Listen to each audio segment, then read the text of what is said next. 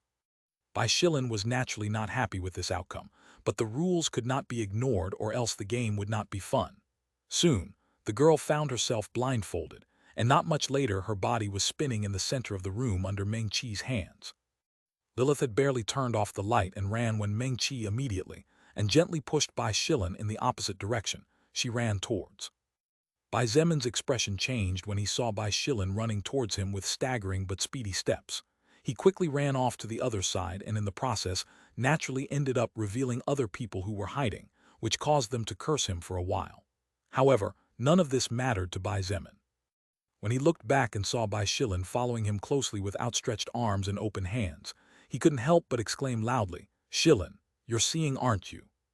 "Shilin can't see anything, father." "Lies." "Shilin is not lying." Bai Zemin shouted angrily, when after making an abrupt turn, he was followed by Bai Shilin, with a maneuver that was impossible for a normal human to do. Normal human, holy shit, Bai Zemin soon realized the mistake they had made. Lilith had said to limit their senses to those of a normal human, but most of Bai Shilin's records were from a weaver ant. Even if she was limiting herself to the maximum, it was obvious that she would always be much more capable than a normal human in this kind of situation.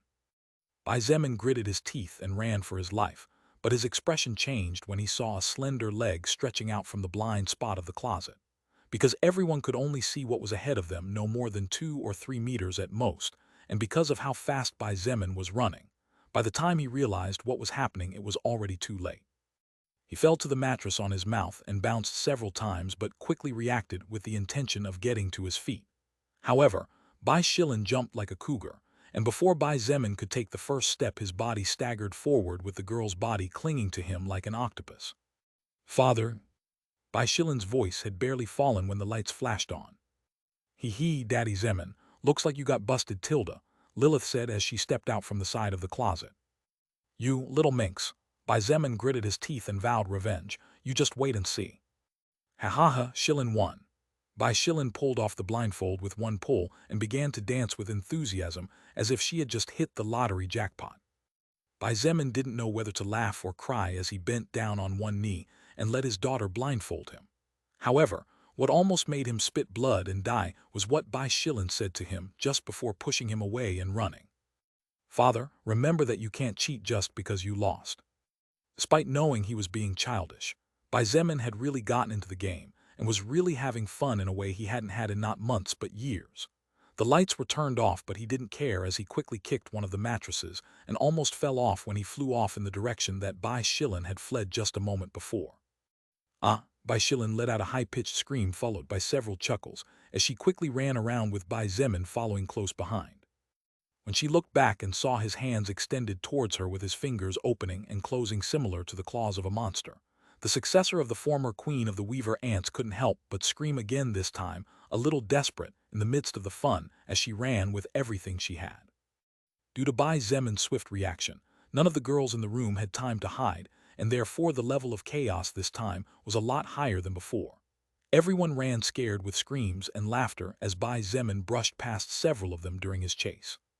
The giant bed of mattresses shook, and the springs showed their power, causing some of the girls to fall after getting tangled or stepping wrong. Bai Zemin didn't have much luck either as a bad bounce sent him straight to the floor. He cursed under his breath and stood up, but soon he realized that Bai Shilin happened to be just in front of him. "Ha, you little brat." Bai Zemin leaped forward with his arms wide open and hugged tightly as he said in a victorious voice, "Gotcha." The large bed of mattresses bounced a little more as the rest found a hiding place, and after a few moments of silence, from the corner opposite the one Bai Zemin was in, Lilith reminded him, "Zemin, you have to say the name of the person you caught." However, even after several seconds of silence, the room stayed quiet and Bai Zemin did not say the name of anyone. This was because Bai Zemin had made a mistake, a big mistake. Bai Shilin was small. She would probably only reach below his chest and barely above his stomach at most. However, even though the person Bai Zemin had caught was small, the head of this person stopped just below his chin. She was definitely an adult female. At the very least, she was definitely not a small child. If this was all, then it wouldn't be a big deal, but the problem was that when Bai Zemin locked his arms around this person, let's just say that their current position wasn't a very good one. His arms were locked in a cross shape in front of this person's body. His wide open hands stopped around the height where Bai Shilin's eyes would meet. But since this girl was not Bai Shilin, Bai Zemin's hands ended up catching two large objects which his brain immediately identified as the breasts of the woman who had ended up in his arms' embrace. Subconsciously, Bai Zemin's hands squeezed tightly enough to feel them completely. This person made a low sound that probably only the two of them could hear, thanks to her biting her lips. In addition, Bai Zemin took a deep breath as whoever the girl in his arms was moved her slender waist back at the same time. She stood on her tiptoes, probably, as a result of being surprised when he squeezed her boobs. All this resulted in her pressing her soft, spongy butt all over Bai Zemin's crotch, which, while covered by a pair of sleep pants, the thin fabric did little to stop him from feeling its softness. Both he and the girl froze for what seemed like an eternity. She was probably nervous and confused as she was still on her tiptoes, which meant that Soldier Zemin was properly sandwiched in the middle of paradise, even if it wasn't directly. Feeling with his fingers the skin even softer than the silk he touched in his palm, Bai Zemin immediately knew who the woman in his claws was. Meng Qi was wearing two-piece pajamas, and the top was properly buttoned. She was out of the question. Letter 1D1B small cap H small cap IS, letter 1D04 small cap H, letter 1D00, letter 1D18, letter 1D1B, letter 1D07 small cap R, small cap IS, letter 1D1C, letter 1D18, letter 1D05, letter 1D00, letter 1D1B, letter 1D07, small cap B, small cap Y. Small cap A, letter WIN-07, letter WIN-07, letter WIN-to-win, letter WIN-07, small cap A, small cap N, letter 1D0F, letter 1D20, letter 1D07, small cap L, letter 1D04, letter 1D0F, letter 1D0D. Lilith's baby doll had the same cleavage as the woman Bai Zemin was embracing, but Lilith's breasts were larger, and the feeling her skin gave off was slightly different. Wu Yijin's baby doll was high cleavage, but the front was fully covered. In addition, her breasts were about as big as Lilith's, so she was also completely out of the question. It wasn't Bai Shilin, it wasn't Lilith, it was not Meng Qi, it was not Wu Yijin. Bai Zemin almost burst into tears. Of all women in the room, he had the bad luck to grab the battering ram. Worst of all was that the Johnny between his legs had woken up and was currently poking her from behind. Bai Zemin felt his face being caressed by a few strands of silky hair, and the smell of jasmine flooded his nostril as he heard the girl's mosquito-like voice in his embrace. "You bastard, do you want me to freeze you to death? You're cheating. You stopped limiting yourself to speak in a voice that only we can speak." Bai Zemin whispered using the same tone of voice as her in an attempt to change the issue a bit. Shang Yuan Bingzu could feel a rock-hard object now pulsing on her back. Worst of all was that, when she stopped standing on her fingertips, the baby doll she was wearing, which was very short, got caught on that object and had now lifted up, exposing her lower body. Even if she had never seen one, she certainly knew what that long, hard object was. One didn't need to eat a pig to know what a pig was. "Elle, let go of me," she whispered softly as her heart beat furiously in her chest. She was a little surprised by the sudden turn of events. She also felt a little scared as she felt that beast that resembled an out-of-control raging dragon slamming into her back repeatedly, as if it were a hot iron pipe slamming against a door. However, in the midst of surprise and apprehension, far from there being anger, what Shang Yuan Bingzu felt was a strange emotion that she had never felt before. Putting aside the uneasiness she felt in her core of a woman, she couldn't help but feel that she was betraying her good friend, but the worst part of it all was that she kind of liked that emotion. With this realization hitting her, Shang Yuan Bingzu began to go into a real panic,